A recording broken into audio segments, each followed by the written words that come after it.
All right, today we're unpacking the absolutely incredible life story of one of football's greatest icons, Cristiano Ronaldo. We're going to use the source material here to really guide us through his journey. And his career really has been the definition of a roller coaster. I mean, it's a story of these unbelievable highs and just devastating lows, full of setbacks that would have broken most people, incredible awards, and this profound personal loss that completely shaped the man he became. So to really get a handle on the drive and the ambition of Cristiano Ronaldo, we have to go way back to the beginning, to a point where honestly his story almost never even happened. Okay, let's dive right in. Our story kicks off on the small Portuguese island of Madeira. This is a world that is so far removed from the glamour he's known for today. I mean, he was born into some serious poverty. Life was incredibly tough.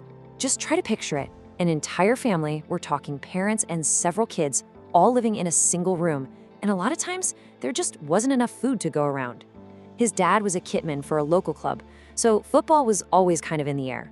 But in the middle of all this hardship, Ronaldo found the one thing he could use to escape. And that escape, it was football. As soon as he could walk, he was out on the streets, just putting in countless hours, trying to get better. He was grinding day after day, until one afternoon, a local scout from Sporting Lisbon gave him the chance of a lifetime. And this brings us to one single trial game for Sporting Lisbon's academy. This is a moment that Ronaldo himself says changed everything. I mean, this was a tipping point where his entire future was just hanging in the balance. So the story of this trial is just wild. The scout made it really simple. Whoever scores the most goals gets the spot.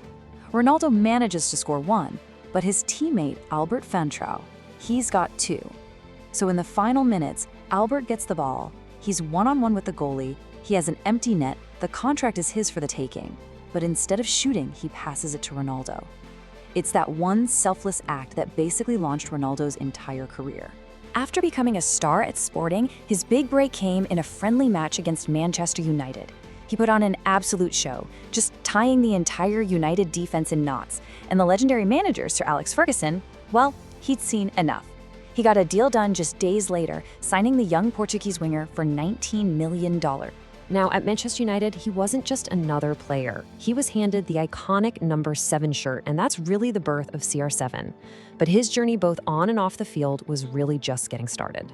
So he arrives at United in 2003 and immediately gets that legendary number 7 shirt.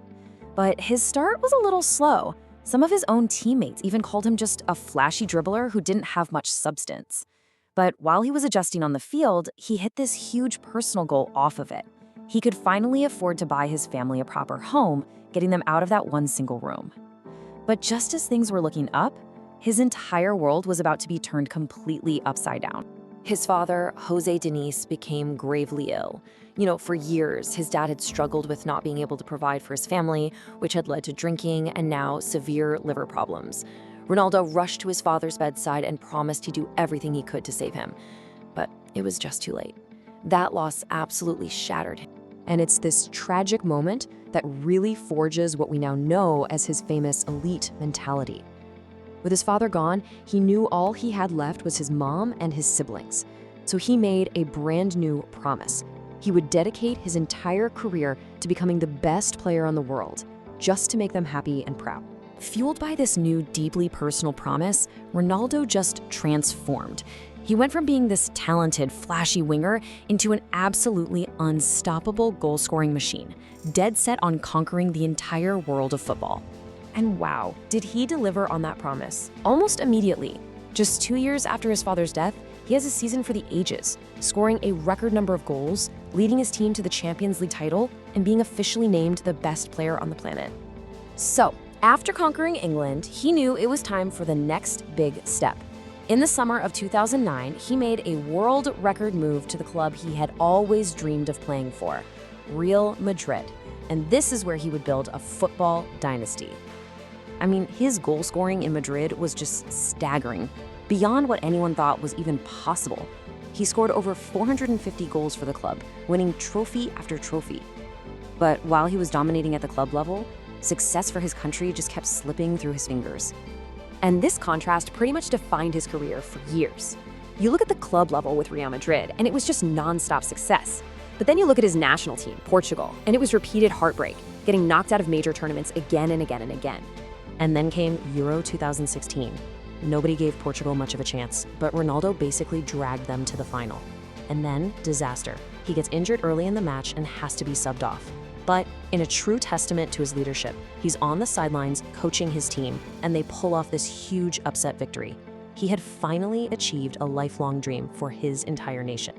So after conquering Spain and Europe with both his club and his country, the later chapters of his career brought a totally different set of challenges, new conflicts, and just unimaginable personal pain. First, he moved to Juventus in Italy with the specific goal of winning them the Champions League, but the team fell short every year. Then came this highly anticipated return to Manchester United.